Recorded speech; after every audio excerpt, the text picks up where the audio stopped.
আজকে দুপুরের আয়োজনে থাকবে মাছ দিয়ে ঝিঙ্গা। এখনো কাটি নাই, গাছ থেকে কাটবো।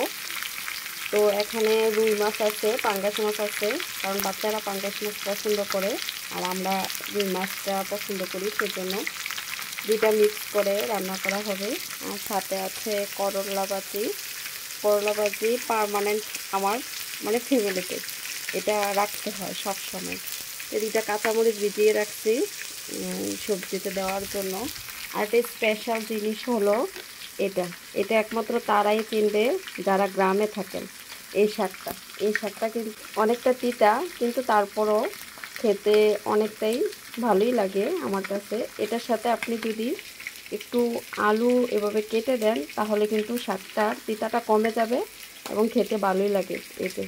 এই শাকটা ভাজার জন্য এদিকে কাঁচা পেঁয়াজ, রসুন আর আলু কেটে নিয়েছি। এই যে আজকে দুপুরে এইগুলাই থাকবে আলহামদুলিল্লাহ।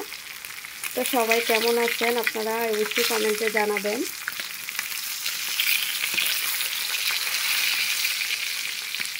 আর মাছটা একটু ভাজা করতে হবে, ভাজা করলে সবাই পছন্দ করে।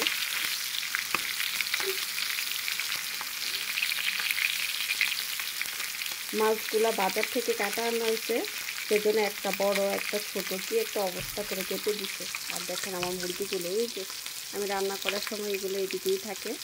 আজকে গ্যাসে বসাই দিলাম, মাটির চুলায় যায় নাই, সেটা একটু খারাপ লাগতেছে। তারপরে সব কিছুর জন্য আলহামদুলিল্লাহ আল্লাহর কাছে সব কিছু মিলিয়ে ভালোই আছি। আর আরেকটা জিনিস আপনাদেরকে দেখাবো, সেটা হচ্ছে এই যে একটা কাঁঠাল কাটছি, মানে দেখবো যে পাকে কিনা। তো সেজন্য ওই যে কি জানি দিতে হয়, সিদ্ধি করে দিয়ে দিছে।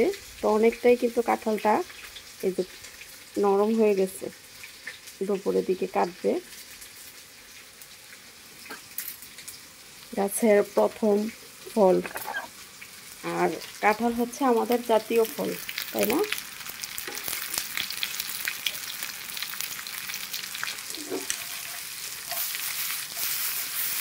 আমার করলা ভাজা প্রায় ভাজা শেষ, এখন আমি তুলে নেব।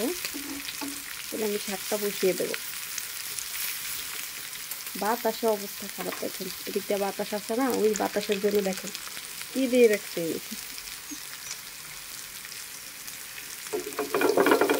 তো সবাই ভালো থাকবেন, আল্লাহ হাফেজ।